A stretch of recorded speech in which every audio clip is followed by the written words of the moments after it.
Michael Morales Torres para Lucha Libre Online, la marca número 1 de Pro Wrestling y Combat Sports en el mundo. Mi invitado especial en la tarde, noche o mañana de hoy, dependiendo de cuando usted esté viendo y escuchando esto.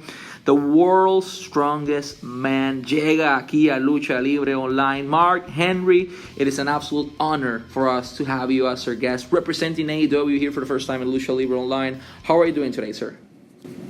I'm doing great. How are you doing? Everything good here in Puerto Rico. Thank you for asking. I wanted to start this interview with what's hot, with what's trending, and what no one expected. Like, people were used to, okay, so we all expected a new talent announcement yesterday, to be honest. However, Tony Khan decided to make a huge turn and announce that Tony can purchase Ring of Honor LLC. And it's, there are multiple rumors, there are multiple things, but mostly I wanted to know what's Mark Henry's thought on, Tony Khan purchasing or buying AEW, and how does this affect, AEW's system, at least under your opinion? Well, in my opinion, it's not going to affect AEW at all. What is going to affect the talent at ROH. And because AEW does such a good job of orchestrating the talent that exists for it, it will do the same for the talent that exists for ROH.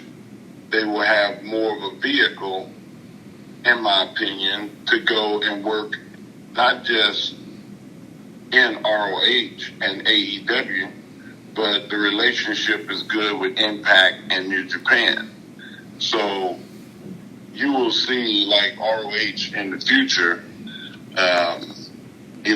rise from the ashes just by having better leadership. Perfect. Your career and your pathway inside the wrestling industry is not a normal one. Prior to getting here, you were in powerlifting, you were doing multiple things as an athlete, and you were the world's strongest man. Like, it's, that's not a slogan, that's not a gimmick. You actually were the world's strongest man. So my question for you in this is, how did you manage to go through that transition, from what you were doing in powerlifting and, and weights and everything into the wrestling industry? It's just you apply the work ethic to something else.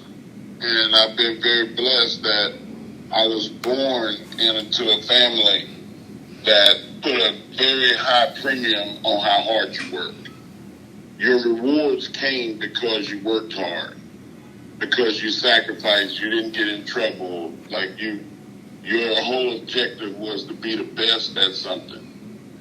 And I was blessed to be the best in powerlifting. I was blessed to be the best in America in weightlifting and 10th best in the world in weightlifting. And I was blessed to be number one in strongman because I put the work in. Like, there was nothing else. It was hard on relationships. It was hard on my faith. It was hard on anything that was not related to trying to be the best one on the planet at something. And that's what I did in wrestling. So it's like, it's a reoccurring thing. For you, one thing is doing weightlifting and powerlifting and all you did in your career. You were one of the best in the world, if not the best in the world at that moment. But one thing completely different is to actually get inside the square circle. You had a great mentor in Dr. Tom Pritchard. He was the one who created stars like Kurt Angle or The Rock at one point. How was, working with Dr. Tom inside the ring? I'm probably the luckiest guy on the planet when it comes to coaches, because I had Tom Pritchard, I had Leo Burke, and I had Rip Rogers. And three of the best coaches that people consider ever, and a lot of really good talent to work with. So having Tom to start my foundation was unbelievable. And then to have a guy that really knew fighting in Leo Burke, and the expertise and the psychology and the the really high intense repetition workouts of Rip Rogers, why you do something, when you do something, and where you put it. My career is, I've had nothing but blessings with the people that coach me. I want to fast forward a little bit in your career, and I'm talking specifically about year 2011. You were inside the wrestling industry for a while. You had multiple achievements, but one of the biggest ones you had is that in 2011 you won the World Heavyweight Champion back then when you were in the company WWE after defeating Randy Orton. You worked so hard all your life, all your career, and you finally, were rewarded with what you deserved for for such a long time. What was the first thing that went through your mind at the moment you hold that big gold title in your hands? Just that it doesn't matter how long it takes to be the best. It matters how hard you work. And I knew how hard I worked. I knew how much I sacrificed. And it was my moment to kind of look back at my career and go, everything I did was not for nothing. There was a reason behind doing everything that I did, and the moment had finally come. You as well, you got the opportunity to be inducted into the WWE Hall of Fame among many, many other accolades you have in your career. But in this point of your career, you're not only a personality inside wrestling as commentator, or you talking about Busted Operator or many other places, but you are also a huge mentor to multiple young talents.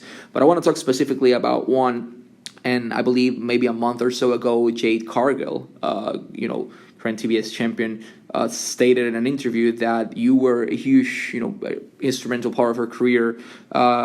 You got her the opportunity to be in a tryout in WWE, among many other things. Like, my question for you is, how important for you is to be not only a role model, but a mentor to all this young talent in the wrestling industry at this point? Well, I mean, it's not. I don't look at it as being. They did the work. I just opened the door, and I can't take the credit for people's success. What I did was I recognized from one conversation if somebody is full of it or they're telling me the truth. And if they're telling me the truth, then I feel like, okay, they're willing to work as hard as it's going to take, because I don't lie. I tell everyone, this is very difficult. If you're married, your spouse is going to miss you. You're not going to be there every day. Your kids, if you have kids, they won't see you every day. The people that want attention, Valentine's, holidays, funerals, weddings, you're going to miss it because you have to be there for the work. And she was like, I'm willing to sacrifice. And I said, okay, well, if you're willing to sacrifice, then let's go. And I introduced her to the coaches that I thought would be the coaches that could get the most out of her. And she put the work in, and she's achieved it. And that's what it takes. If you want my help, you're going to have to make those commitments. And I've been very lucky to be able to see who's telling the truth and who's not. If I'm not misunderstanding, you started in WWF approximately, I believe, at 1996 or so. You were there until 2021 when you shocked the world and announced that you were now joining All Elite Wrestling after 25 years or so with the WWE. What motivated that decision of joining? It is a fresh company, it is a new company, it is a new opportunity for everyone inside the industry. But why did Mark Henry decided, hey, AEW is now the option for me?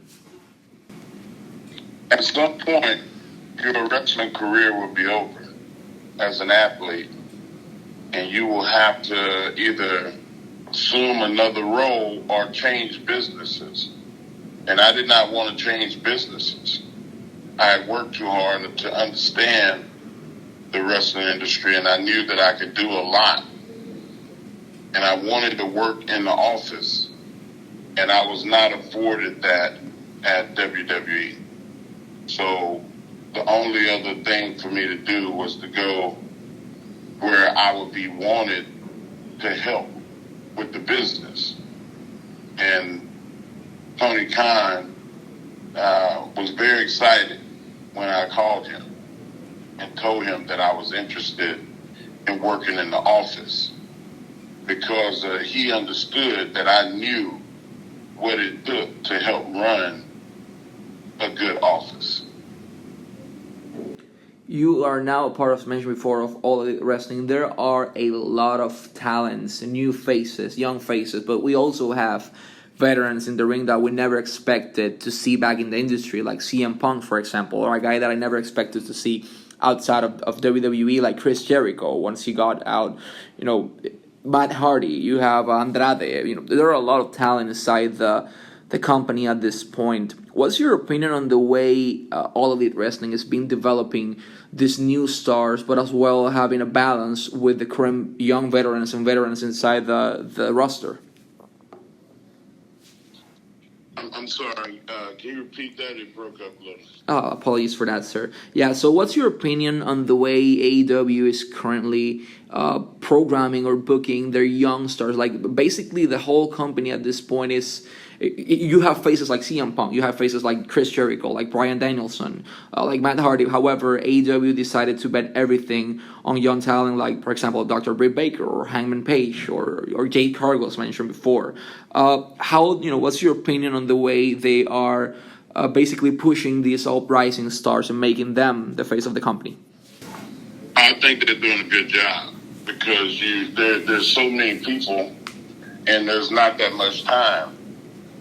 And people don't get a ton of time, but they get just enough time for people to see who they are, like them, and support them and follow them. It's a balancing act, and it's very difficult to do, but Tony has done a really good job of doing that. There was kind of a controversy after Swole stated something about the way AEW is, treating their African American roster. However, I beg to differ in this case. You have guys like Keith Lee, for example, or Powerhouse Hobbs. Like, Will Hobbs is amazing. You have multiple talents. Jade Cargill, for example, she's African American and she's a champion at this point as well. What's your opinion on the way AEW has been working with African American talent in order, to have diversity in the roster and diversity in the faces of the company itself?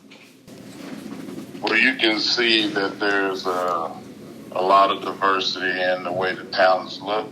Not just the African American talent, but the Spanish talent, the Japanese talent, the Indian, and so on and so on. Like, everybody gets an opportunity to try to rise to the top. And in the office, you have black talent in the office.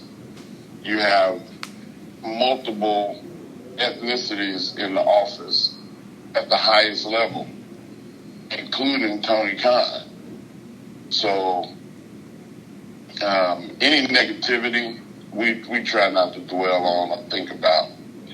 We only think about the positives, and we're doing a really good job in that department.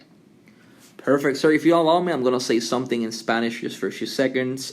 AEW presents AEW Revolution. AEW presenta AEW Revolution este domingo desde las 8 de la noche, hora del este. Disponible en múltiples lugares. Por ejemplo, en Puerto Rico va a estar disponible en Caribbean Cinemas, para boletos caribbeancinemas.com o en Fight TV. Hay muchas plataformas para verlo. Tienen un roster increíble. La cartelera está excelente. Tienes a Hangman Page enfrentándose a Adam Cole por el título máximo de AEW, entre muchísimos otros encuentros. Tienes talentos como Andrade, que van a estar viendo acción. Britt Baker, Thunder Rosa, tienes a Redragon contra Jurassic Express, están por ahí también los Young Bucks. El cartel está excelente. CM Punk con MJF en un Dark Color Match. No se lo pueden perder, disponible de las 8 de la noche, hora del este, a través de Fight TV, o en el caso de Puerto Rico en Caribbean Cinemas, en caribbeancinemas.com. I was just talking about AEW Revolution. Mark, the card is stacked. Like I think, like in paper, this is one of the best cards AEW has thrown out there. You have multiple talent, you have rivalries, you have everything. What are you looking forward the most this Sunday in AEW Revolution? I'm really excited about seeing Thunder Rosa, Britt Baker. I'm really excited about Moxley and Bryan Danielson, and to see MJF and Punk. This is one of the best wrestling cards that I've ever seen, and I'm excited to be a part of it. But as a fan, I just, it's hard to pick one thing. Yeah, I mean, I know the card is huge. You have multiple matches that are all, worth of a main event scenario. I want to talk to you about, you've been an advocate so far for for the whole wrestling community and the whole wrestlers itself, for when it comes, to health insurance, CTE, and everything. I believe you stated that the wrestlers should purchase in negotiations, or when they start negotiating with a company, they should suggest or request health insurance. As independent contractors in the States, things can get complicated. What are your thoughts on the way the whole wrestling industry and sports entertainment industry is, treating their employees in terms of health insurance and their benefits? Well, I mean, like you said, you've heard me say it before. I think that you're only going to get what you negotiate. And if you are putting your body on the line, then you should have insurance. And even if you have to pay into it out of your salary, or you have to pay into it from what you make, and if the companies assist with that, then you should do it. And it should be an option for everybody that you push their body on the line. Mark, before we go to our last question, I wanted to thank you, so much for your time, for being here with us today. Last but not least, you work for Vince for a lot of time. Now you're working for Tony Khan. They're two different between themselves. What are your thoughts, on Tony Khan as a captain, as a person who's managing the ship called AEW, as the brilliant mind, or as a booker of AEW? Like, what are your thoughts in general of Tony Khan? I think that Tony is not just Tony always considers himself a fan and a guy that works for the wrestling business. I believe that, but I also believe that Tony has a mind for not just what the fan thinks, but how it would affect the wrestlers. So he's able to put a good balance of, I want this to be good for my wrestlers, but I also want it to be good for the fan. And he has enough people around him that helps with the business of wrestling, and a very good, solid team to make sure that the business is on point as well. So, Tony is the master of balance. He's allowing people to do their jobs while he focuses his attention on how to make the business better. And not just the business for AEW, but the business of wrestling as a totality. Awesome, brother. Before we go, I want to say as well something in Spanish. AEW tiene AEW Dark Elevation todos los lunes disponible desde las 8 de la noche en el canal de YouTube de AEW. AEW Dark todos los martes 8 de la noche a través del canal de YouTube también de AEW. Los miércoles tienen AEW Dynamite para nuestra parte del mundo, se transmite en vivo a través de Space TV, no se lo pueden perder. Y todos los viernes también presentan AEW Rampage, disponible también por Space TV desde las 10 de la noche, hora del este. Y AEW Revolution este domingo, 8 de la noche, Caribbean Cinemas en Puerto Rico, caribbeancinemas.com para boletos, y Fight TV para adquirir el pay-per-view. Mr. Henry, it's been an absolute honor to have you as our guest. Want to thank you again for your time and wishing you success in your life and your career as well. Thank you very much. Thank you.